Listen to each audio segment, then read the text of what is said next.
guys. That was Thank you. Thank you, Madonna. So for those who didn't know, I don't know if we said that was the remainder of the first movement of the Mendelssohn Sonata for clarinet and piano. It is an original piece by Mendelssohn, one of the only pieces he wrote for a solo wind instrument. He was only 15 when he wrote this. So that's the second half of the first movement. There are 2 more movements, which Madonna's going to work on this summer. Thank you so much for showing, again, sort of a lesser known piece. Charles, do you want to play the Weber now, or you can end with the jazz? Sure. Can I take 2 minutes to take a bathroom break? Sure. Do you want us to go on without you, or will you be quick? I'll be very quick. Okay. I promise. All right. Well, we'll wait for Charles. Is anybody doing anything exciting today? Do you guys have online classes today, like actually meeting with professors, or? Not today. Actually, no, I skipped my class today, but I'm writing 2 papers today. I wrote a research paper last night. That was fun. That was lovely. All in one night? In one day. I probably started around 1:30 and probably was done by like 3:30, 4. Yeah, it wasn't cute, but it happened.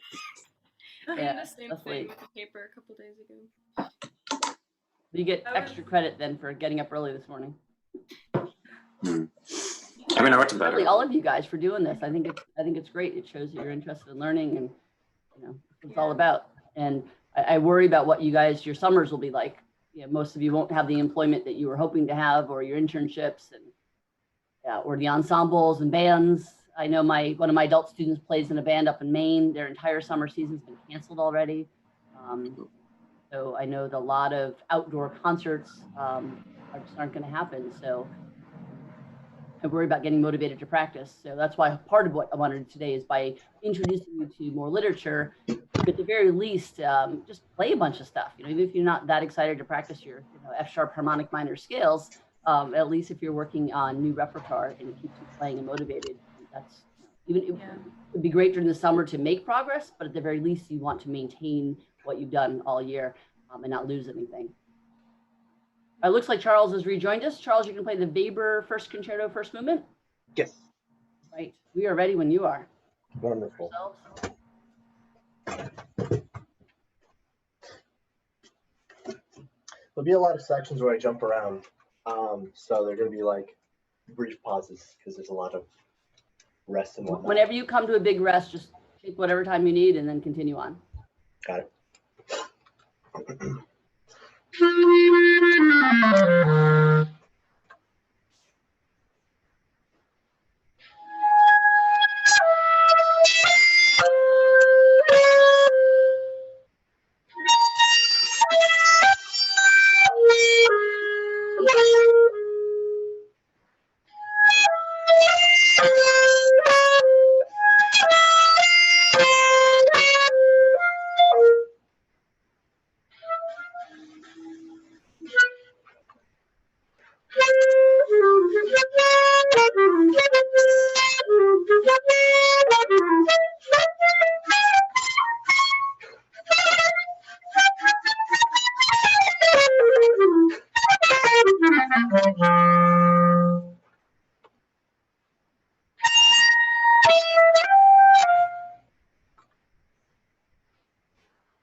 I'm missing my second page. No, I'm not. I was looking at it. I'm sorry.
A lot of squeaks. Thank you, throughout. Charles.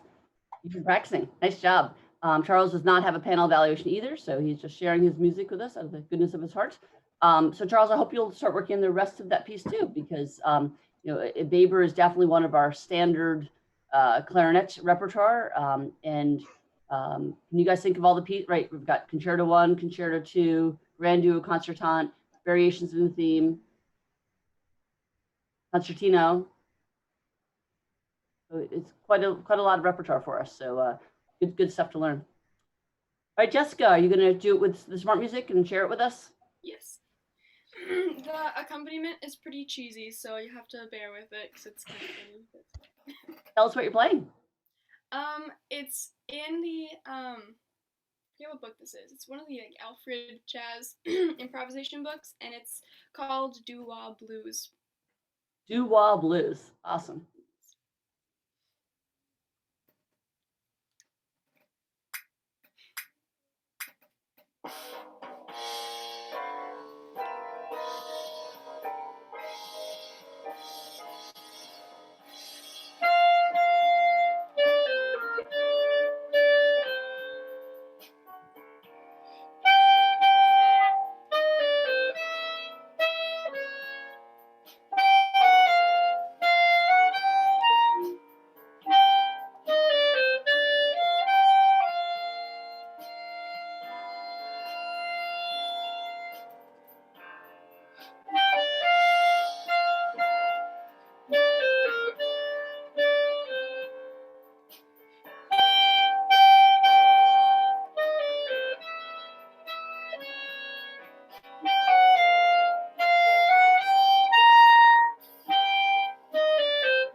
So yeah.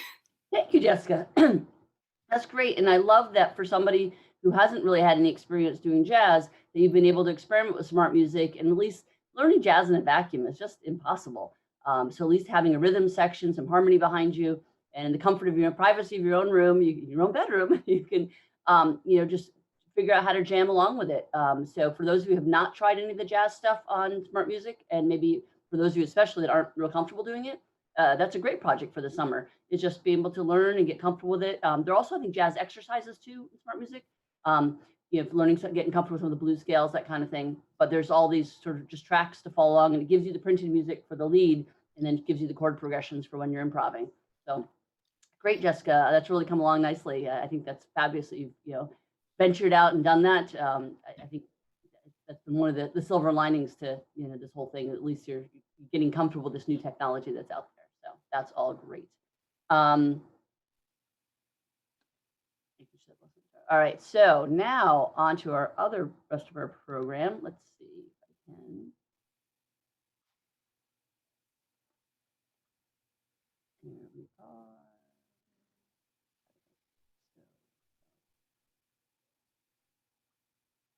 Okay, so as I said, this is sort of going to be a fast version through because I put a lot of things on this list. This first piece is Hillendale Waltzes by Victor Babin. It's a series of shorter movements, and the way that hold on one second.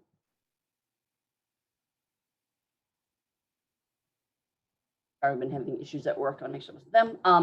So it is the way YouTube put it up was all the individual movements. So and this also is an interesting arrangement. This is usually clarinet and piano, but this was kind of fun. John Brussier is the performer I chose, and he is the assistant principal of the Chicago Symphony and a terrific soloist as well, but that's what his main gig is. And then this is him doing a solo. So let's hear a little bit of the Hillendale Waltzes.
And then I also have John, so as that goes sort of on, and there's my next one. Oh, wait a minute, where did I put him? So this is, I've been a concerto.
So lots more of John Brussier. It's an interesting album. It's got all kinds of great pieces. It's kind of a crossover. It's got classical, but sort of very jazzy classical. So that's a lot of fun. I did put a lesser known clarinetist, me, is up here. This has a long introduction. This was a performance. I teach at this summer music camp for adults. It's New England music camp during the year for kids. I mean, in the summer, but then in the end it becomes an adult. So anyways, we have a faculty concert every year.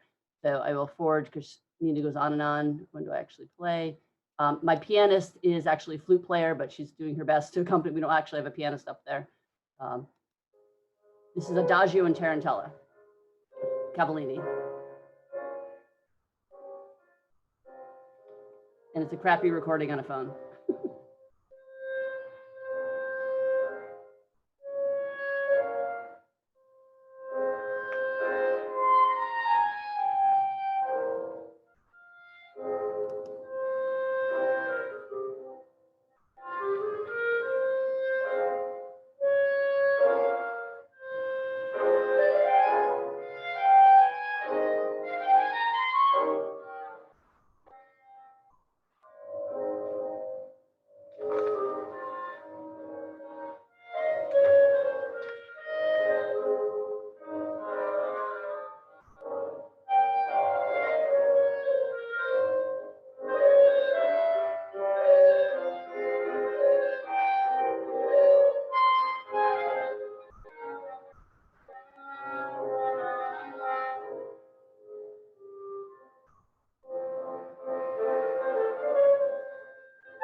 So that's on the listen. You guys will listen to all of it.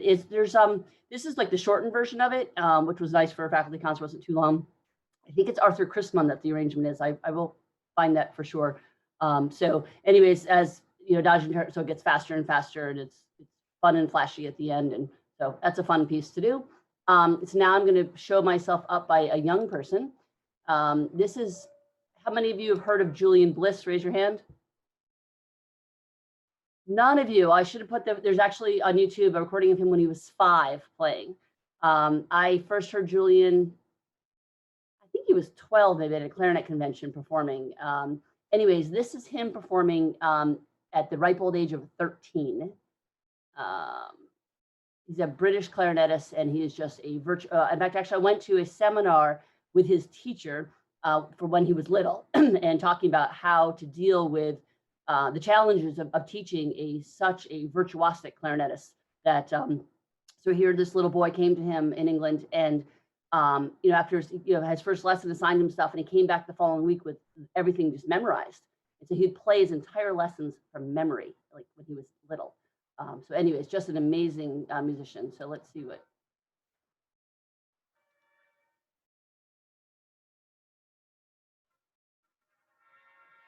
From the Palace.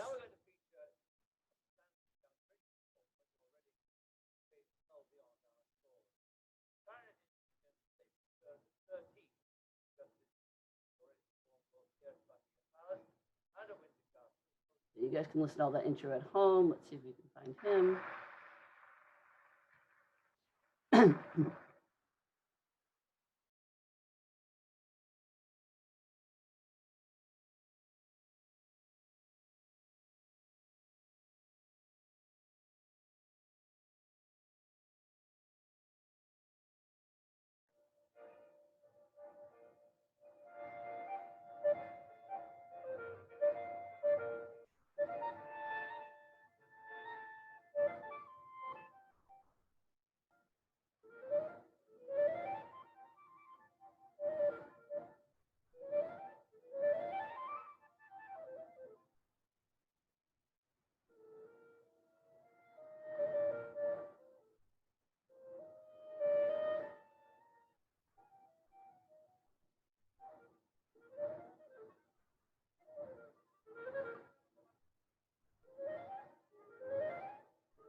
So I also put another one of Julian Bliss in here. Obviously, a tremendous musician.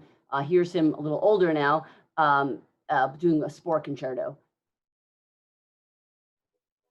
I've been obsessed with belts for a long time. I wear a belt every day, and there was Sorry like for three the things that ads. always drove me crazy about belts.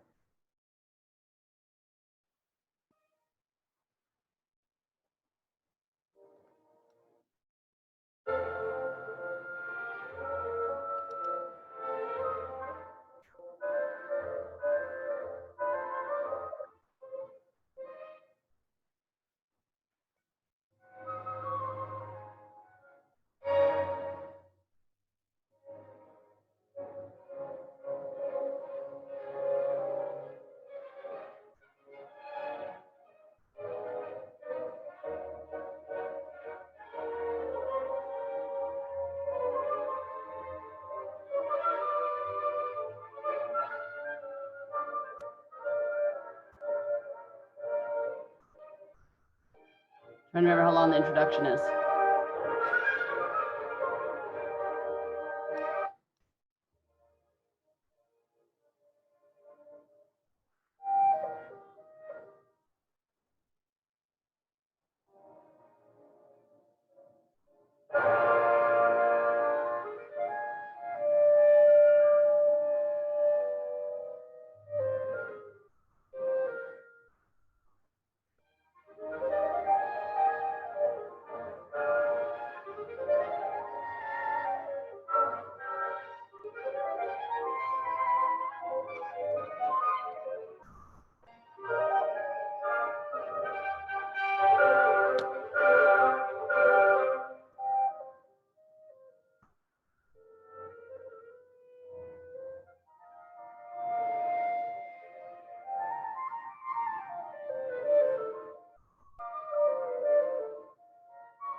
So Louis Spohr, I'm blanking. I think there's 4 concertos he wrote for the clarinet. Kyle, do you know? The 4? Anyways, so he wrote more than one. And they never seem to have caught on quite as much because the Webers are so popular, but it's a romantic period. They're lovely. So anyways, you can check out Spohr, Louis Spohr. That was concerto number 2 we were just hearing. And then moving along with another composer that wrote a fair amount for us is Max Reger. Has anybody heard of the Reger sonatas? I think. Yeah. Kyle, yeah. I've heard of them, but I haven't heard any of them. I think there's 11 of them. This is a woman, Janet Hilton, playing. She's the principal clarinetist in the Scottish. So she's a British soloist, but she's Scottish chamber orchestra is what she plays with. This is her playing. If I can find where the ad, oh, it's hiding.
So anyways, those are definitely worth checking out. I have a lot of them, so I don't know if they're available on IMSLP, but if there's any of this music that you're hearing, if you can't find it, I own most of it.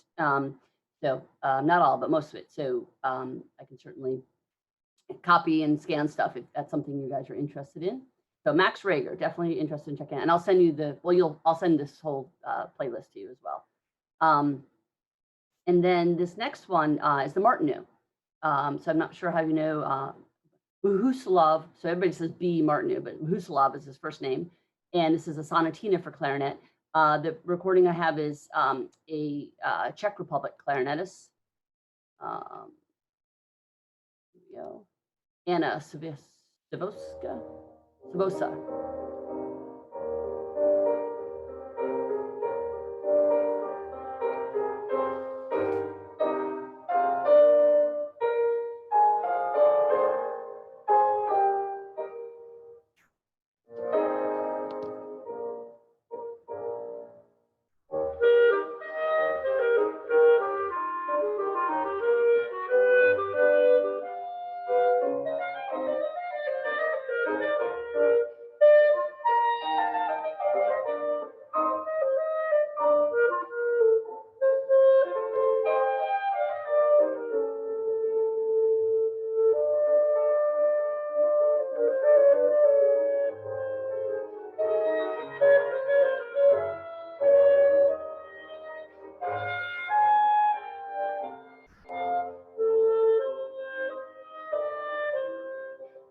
So also a really nice piece. I don't know, have any of you heard of that before? Raise your hand. None of you guys know the Martineau? Okay, so I'm glad we're doing this then. Next one we're going to move on into is a really challenging piece, the Nielsen Concerto. And this is John Manasse. John Manasse is an American clarinetist. He is a teacher at has been a teacher at Eastman and Juilliard. I'm not exactly sure where he's teaching right now, but he's been at Eastman and Juilliard. And so John Manasse.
So a really fun, interesting piece, definitely worth checking out. How many have heard the Nielsen before?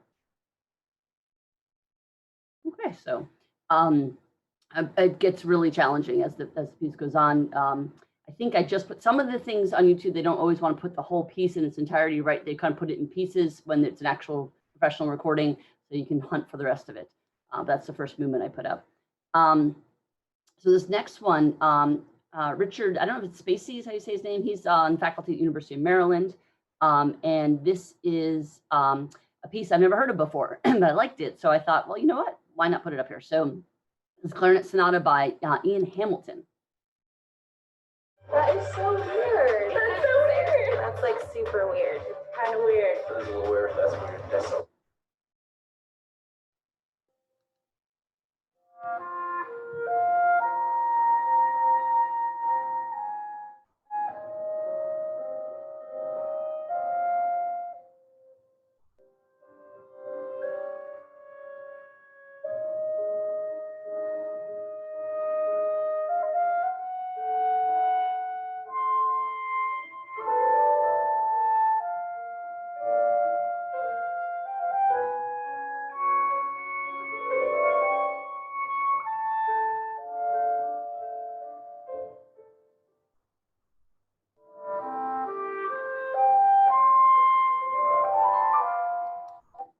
So I'll let you guys explore them on your own, but as you can see, there's, I don't know the Mihalovici either, or the George, so there's a bunch of sort of lesser known pieces. The William O. Smith is more well known. So it was interesting to sort of stumble upon his stuff. Like I said, he's, you know, he has a great reputation as a teacher, so it was nice to hear him actually perform as well.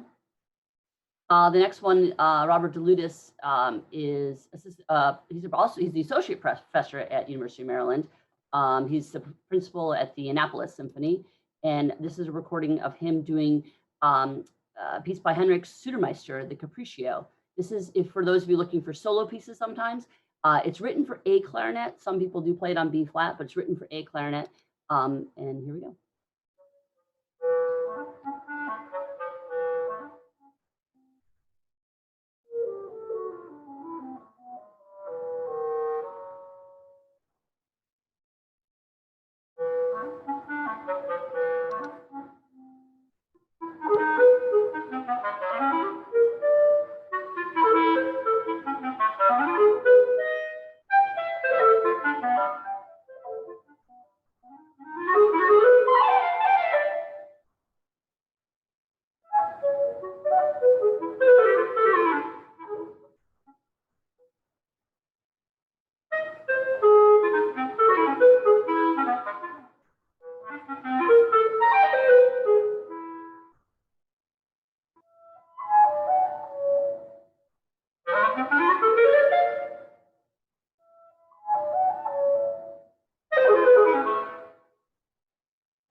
So again, a very fine clarinetist and a very interesting piece.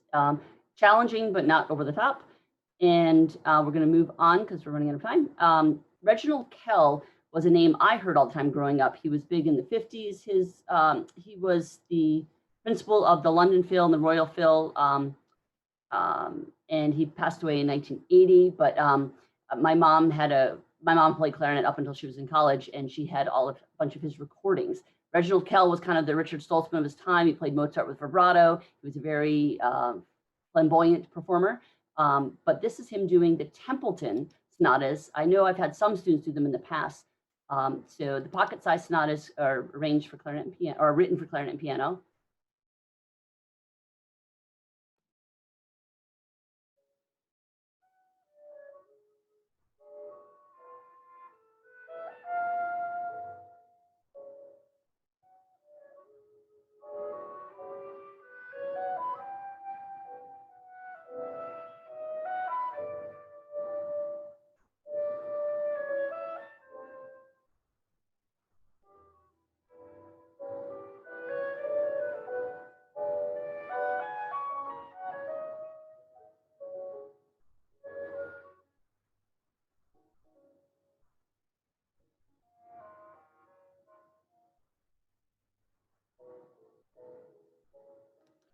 So a lovely performer, and the Templeton are nice pieces. They're actually arrangements for them with big band, actually. So Andre Zupan, who is a Slovenian clarinetist, here's with his band.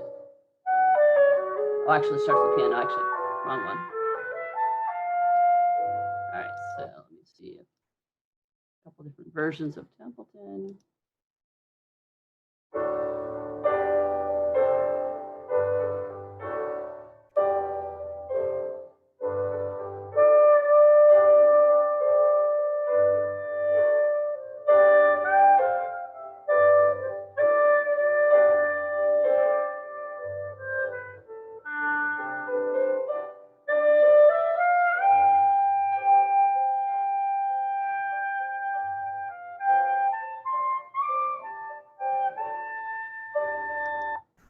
So they're written out, but they sound like improvisatory, so it's sort of a crossover jazz piece for us.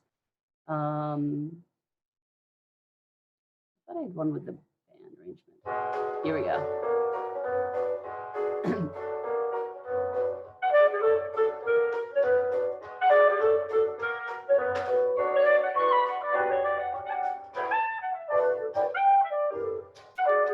So anyways, it's nice to hear the different versions of it. Moving along, anybody heard of Elsa Ludwig Verder? So she is still alive. She was teaching at Michigan State for I don't even know how many years, many. But she and her husband are part of the Verder trio, and they had a lot of music written for them. So they have really added to the repertoire for chamber music. And so I wanted to make sure you'd heard of her. So this is a movement of the David Diamond by the Verder trio. I just want to let you know I have to go to my next class. That's all right. I'll send you the link to this so you can watch the rest of it at your leisure. Thanks, guys. Thank you for joining us.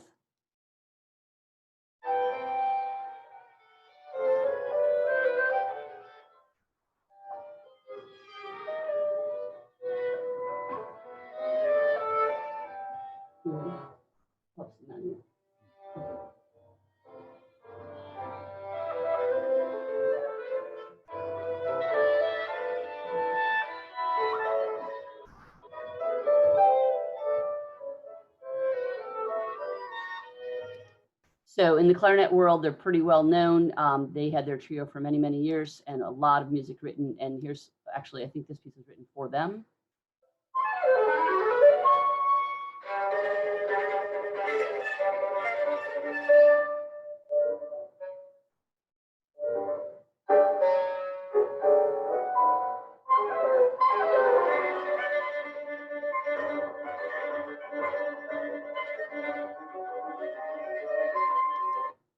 I've heard them perform at a couple of different clarinet conventions over the years. They're terrific musicians and really lovely people. She has quite the following and reputation as a teacher at Michigan State. So they're worth checking out. The Musinski timepieces is another sort of famous piece that doesn't get. And so again, the way they put it up with all the movements individually. Here is a Marine Band guy from the President's Own.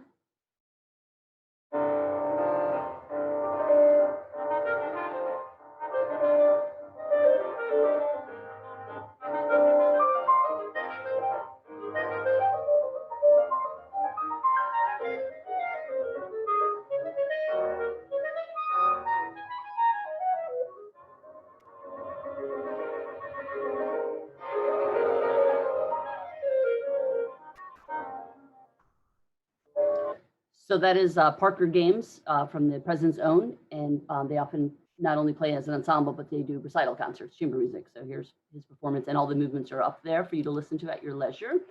And then Milan Rarajka is a Czech clarinetist, and I had the privilege of hearing him in Kansas a few years ago, and he was just blew me away that I'd never heard of him, and he was amazing. Anyways, I don't know if you guys are, Vittorio Monti wrote Chartis for violin, but it's off, there's an arrangement for clarinet that's it's done sometimes.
So anyways, I could go on and on about him. He was just terrific. In fact, Ryan Dymick was with me at the concert out in Kansas. And Ryan was so motivated to learn some of the pieces this guy played. And he'd come, his flight had gotten delayed. So he'd gotten, had arrived like no sleep at all. He did his entire recital from memory. And he was just so virtuosic and just a beautiful sound. So anyways, highly recommend listening to Milan. In fact, I put another piece up here also, this Habanera, this Ravel piece. So we can check that out. And then this one comes from Kyle. This is bringing us into the klezmer world with Michael Winograd with Sweet Science. Hey guys, look at these amazing do-it-yourself epoxy projects. We show you how to transform any surface into a stunning work of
I hate to leave you hanging, but that's a very fun. And part of what I loved about it is being a live performance, hearing thousands of people cheering for a clarinetist. I think it's pretty awesome. So we're going to end today's little session with Paquito de Rivera, who's a well-known Cuban clarinetist, clarinet, saxophone, and composer. Plays in the big band. There's all different. He really has quite a range of repertoire. So I put just a couple of his little pieces here, but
So, Paquito de Rivera, that was Tico Tico.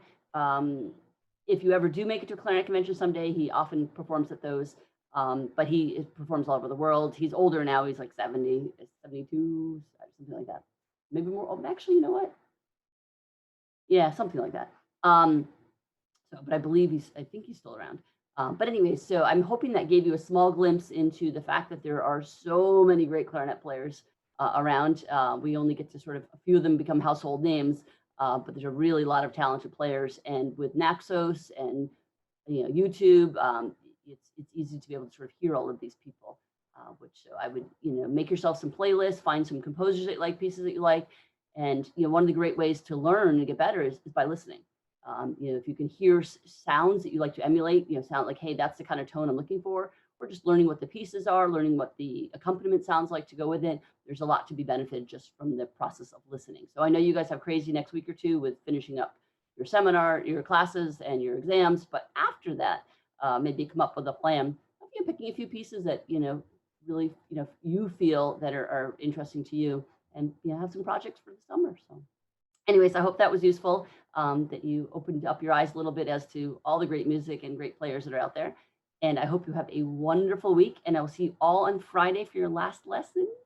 And anybody that's making recordings for panel evaluations, if you can get your first run through, like if you want to, anyways, if any recordings you want to make and send to me to get my opinions on, I'm happy to listen to them and give my feedback.